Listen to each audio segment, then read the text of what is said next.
Let's take a fun look at a webtoon, pry it apart with the jaws of judgment, and maybe we'll all learn something new along the way. Now, doesn't that sound like fun? Hey, Walter here, and we're gonna be critiquing Disco Dangerous by D.S. Godwin. By the way, this is simply my opinion, suggestions, and thoughts, not prescriptions. There's more than one way to art, and none of them are wrong or better, they're just different. Now let's get started with the summary, which reads, Red and his companion Luis solving mysteries in the 70s. Wait, is that the 1970s or 1870s? It's a bit of both, with all the classical monsters thrown in from Disco Drac to Out of Sight, the Invisible Man, to Cthulhu. It's a fun bit of old school DJs mixed with disco raves and twisted criminals. Enjoy. This summary definitely lays it out stone cold and teases some stuff I know I'm into, mystery, monsters, humor, but it is a little bit too surface level right now. You're telling us what it has, but you're not telling us what it's about or even who it's about. What beyond Disco Dracula is gonna make me wanna stick around? You know, just spitballing a summary here, but maybe something like Red and Luis are private detectives who specialize in solving mysteries for things that go bump in the night. Monsters aren't immune to criminals and nefarious plots after all. However, when a simple theft turns out to be a plot to summon an evil being, will they be able to solve the mystery in time? A hair-raising supernatural mystery set against the backdrop of disco fever, platform boots, swinging gold chains, and old-time movie monsters. Grab your bell-bottoms and your dancing shoes because things are about to get freaky in more than one way. I don't know, I kind of went a little crazy there. I don't know the whole story, but it just, gives us a story, not just a concept. I also think this kind of carries through the story setup as well. You really hit the ground running and you never stop. The first scene is someone barging into an office saying they have a case. And from that point on, it's a lot of running to solve the case.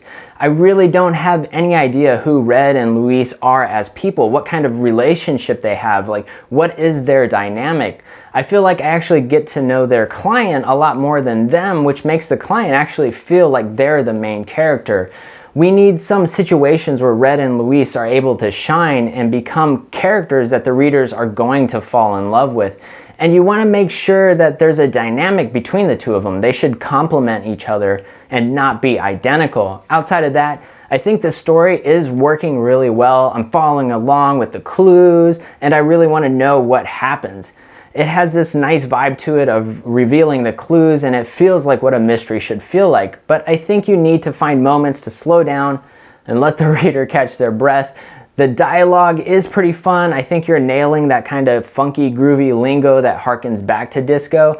You may want to think about making dialogue a bit more bi-directional. Right now, secondary characters are giving these monologues as clues as Red and Luis ask them questions, which makes sense. Secondary characters are sort of being interviewed right now, but we need to take dialogue as an opportunity to build character. Like maybe Luis is paying close attention and then notice that Red is being distracted by a squirrel. That shows us that Luis is serious and Red is a little bit more distracted, or whatever it is.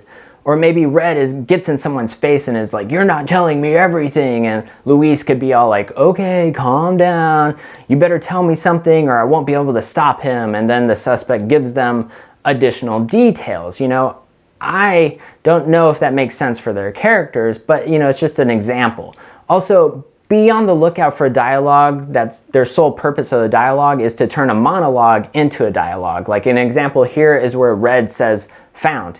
It doesn't really serve any purpose other than giving the mechanic a reason to stop talking and then continue talking again. You could do something more like, I've dealt with my fair share of magical items, and I know they tend not to just be found. That serves the same purpose as the first version, but it also gives us insight into Red and the amount of experience he has with magical affairs. Also, maybe that he doesn't trust this guy. All right, so let's move on to the art and take a look at this thumbnail. I think it's a little too zoomed out. I'd go in closer, and I'd make sure the expression is good. Like I really like the art from this panel. It could make a good thumbnail itself. I really dig the style of the comic as well. It's got tons of personality and loads of energy. All of your character designs are pretty cool and everything just looks like a lot of fun. Your camera angle, poses, expressions are all really solid and they're getting the job done. Your backgrounds, your environments are, they're pretty wonderful and they're really, really well established. In the first few episodes, you had the panel spacing almost non-existent, but in your more recent episodes, you do have more gutter space. Now, personally, I prefer that you have even more gutter space. I think it's just, it just works better for Webtoon. Putting panels close together, covered with lettering, just makes me anxious and overwhelmed. These empty spaces, these gutters are the magic ingredient that allows comics to work. If you take those away, things start getting weird. Without gutters, comics, just aren't comics. I'd also suggest having more art for the amount of dialogue that you have. Even if you have to reuse previous panels' artwork, just break those chunks up a little bit more. An example, this is a really tall panel. It's hard to see the entire thing. It's almost like we have to read it as 2 panels.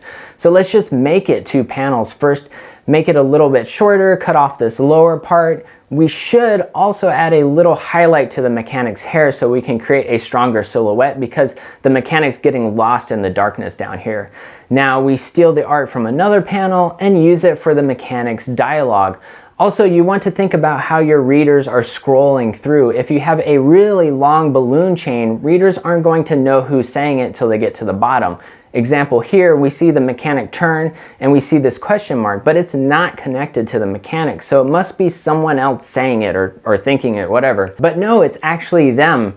I'd probably put it together more like this, give beats, take moments, let things hang in the air.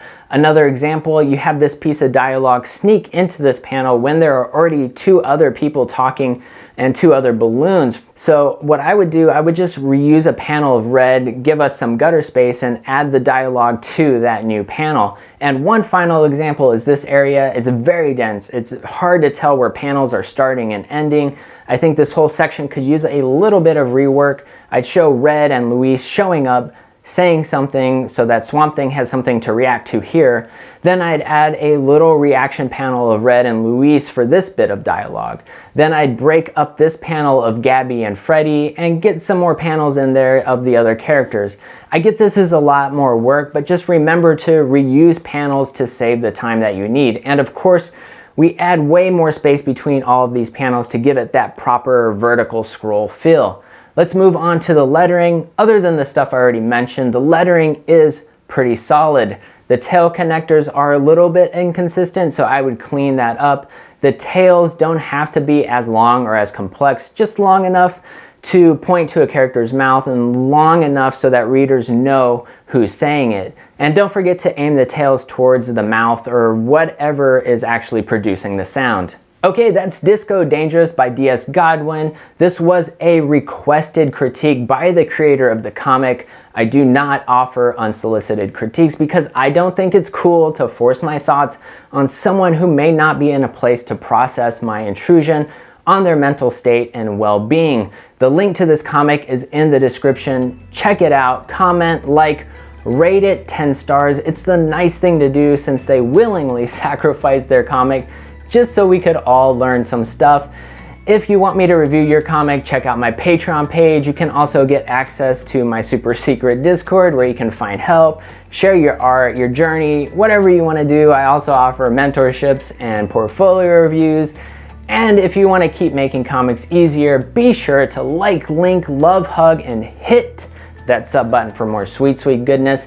You don't have to be good at art to make good art. Catch you in the next video. Peace.